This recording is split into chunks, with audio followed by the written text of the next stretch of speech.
4 शादियों का ऑप्शन है भाई तुम्हारे पास, तुम क्यों जिना की तरफ जाते हो? मैं नौजवानों से कहता हूं जिना मत करो, 4 खूबसूरत से खूबसूरत लड़कियां तलाश करके उनसे शादी कर लो, किसी से पूछने की जरूरत नहीं, ऐसी की तैसी जिसके बाप में दमे रोक के दिखाए, ऐसे काम होता है।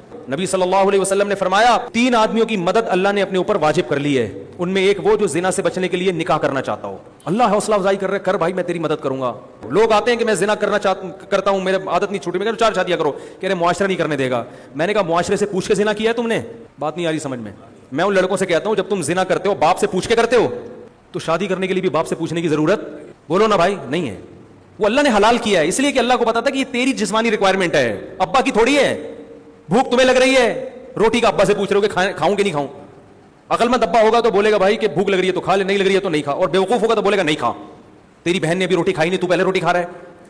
तेरी 4 बहनें बैठी हुई, उनको रोटी नहीं मिली, तू रोटी खा रहा है। तो ये पागल किस्म के अब्बा, अल्लाह माफ फरमाए, ये बेवकूफों वाली बातें कर रहे हैं तो तुम्हें जानी बना देंगे। ये पुराना जमाना थोड़ी है, तो नया जमाना है, इसमें तो औरत जिना की दावत दे रही है, यूट्यूब इंटरनेट पर क्या कुछ बेहयाई हो रही है। मैं 4 शादियों के फजाइल नहीं बयान कर रहा, मैं जिना से रोक रहा हूं। तुम्हारे पास 4 खूबसूरत से खूबसूरत लड़कियों से निकाह करके घर में लेकर आओ, अल्लाह ने इतना ऑप्शन रख दिया, तो क्यों जा रहे हो गंद में, क्यों मुंह मार रहे हो? तो अल्लाह ने हलाल का बड़ा ऑप्शन रखा है भाई। नाजायज एंटरटेनमेंट जो है उसे छोड़कर जायज की तरफ आ जाओ। क्या ख्याल है? शराब छोड़ दो, सुट्टे मुट्टे लगाना, शीशा इतना चल रहा है, शीशे पे आ गए लोग, वो भी एक तरह का नशा ही है। हलाल चीजें, घुड़सवारी करो, स्विमिंग करो, स्काई डाइविंग करो, वो नहीं होती तो अपनी छत से छलांग लगा लिया करो कभी कभार। और जिसके घर में अल्लाह बच्चे दे देना, उसको एंटरटेनमेंट की कहीं जरूरत नहीं रहती। बच्चे ऐसा एंटरटेन करते हैं, ऐसी प्यारी बातें करते हैं, ऐसा घर में माहौल बना के रखते हैं। अंग्रेजों के यहाँ तो घर नहीं है, बच्चे नहीं है, लिहाजा वो सारा दिन साले समुद्र में बैठे रहते हैं।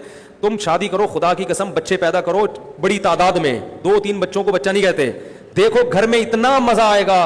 दूसरों के बच्चे आपको बोझ लगते हैं, वो इसलिए कि आपके नहीं है। जब आपके होंगे तो आपको बच्चों से ज्यादा एंटरटेनमेंट की कोई चीज मिलेगी नहीं। बच्चों की वीडियो बना बना के यूट्यूब पे डालो अपने, बच्चों की बातें ऐसी प्यारी होती हैं, उनकी हरकतें ऐसी होती हैं, ऐसी ऐसी। अभी देखो मेरे लिए तो, मैं जब घर में जाता हूं ना, इतना सुकून मिलता है अल्हम्दुलिल्लाह बच्चों को देख के। हर बच्चा कोई अलग ही साइंसदान है। अल्लाह ने इतनी जायज तफरीहात रखी हैं, उनको छोड़कर भी कमबख्त गूं में जब मुंह मारेगा तो अल्लाह को गजब आएगा। अल्लाह ने बनी इसराइल को एक दफा जुर्म करने पर बंदर और खिंजीर बनाया, और हमारी कौम में ये एक दफा नहीं बार बार जराइम हो रहे हैं। लेकिन अल्लाह की सत्तारी, अल्लाह ने गुनाह पे पर्दा भी डाला हुआ है और मोहलत भी दी हुई है। लेकिन कुरान बार बार कह रहे हैं तमत्तउ, मजे उड़ा लो।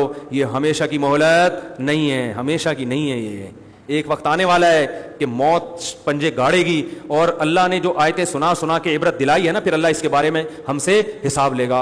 भाई आखिरत के लिए गुनाह नहीं छोड़े जाते, अपनी दुनिया के लिए छोड़ दो। खुदा की कसम सुकून की जिंदगी गुनाह छोड़ने में है, शरीयत पर चलने में है। वरना इंसान डिप्रेशन का मरीज बनता है, स्ट्रेस में जाता है। और इन लिबरल लोगों की जाहिरी खुशी को देखकर कतआन मुतासिर ना हो। इनके अंदर की जो बेसुकूनी के कांटे होते हैं ना, वो ये कभी जबान पर नहीं ला। इनको तो कमबख्तों को सुकून का पता ही नहीं है, ये समझते हैं कि ऐसे ही होते हैं सारे। इन्होंने कभी सुकून देखा ही नहीं होता, तभी तो इनको ड्रामे भी चाहिए सुकून के लिए, फिल्में भी चाहिए, एंटरटेनमेंट भी चाहिए। ये तमीज से बैठ ही नहीं सकते, इनको सुकून ही नहीं मिलता। तो ये कहते हैं ना बोर हो रहा हूं मैं। हर वक्त क्या हो रहे होते हैं? बोर, हर वक्त बोर हो रहे हैं। ठीक है, हर वक्त क्या हो रहे हैं? हर वक्त इनको कुछ ना कुछ बंदर का नाच दिखा दो इनको हर थोड़ी देर के बाद। तो ये इसकी अलामत है कि इतने बेसुकून है कि अब ये यूज टू हो चुके हैं। ये समझते हैं कि सब ऐसे डिप्रेशन के मरीज ही हैं। अब यूरोप में जाओ ना, हर दूसरा तीसरा आदमी डिप्रेशन की गोलियां खा रहा है, तो हम हैरान होते हैं ना, अबे क्या हो गया तुम्हें, डिप्रेशन क्यों है भाई? हट्टा कट्टा 6 फुट का आदमी है तू, खाना भी मिल रहा है और बेरोजगारी भी नहीं है, बारिश में गटर भी नहीं उबल रहे, कुछ भी नहीं है, तो किस बात की डिप्रेशन है? तो वो कहेगा कि मुझे तो कोई डिप्रेशन नहीं है, मैं तो बस गोली खा रहा हूं। वो तो सभी खाते हैं, वो तो हर दूसरा आदमी खाता है।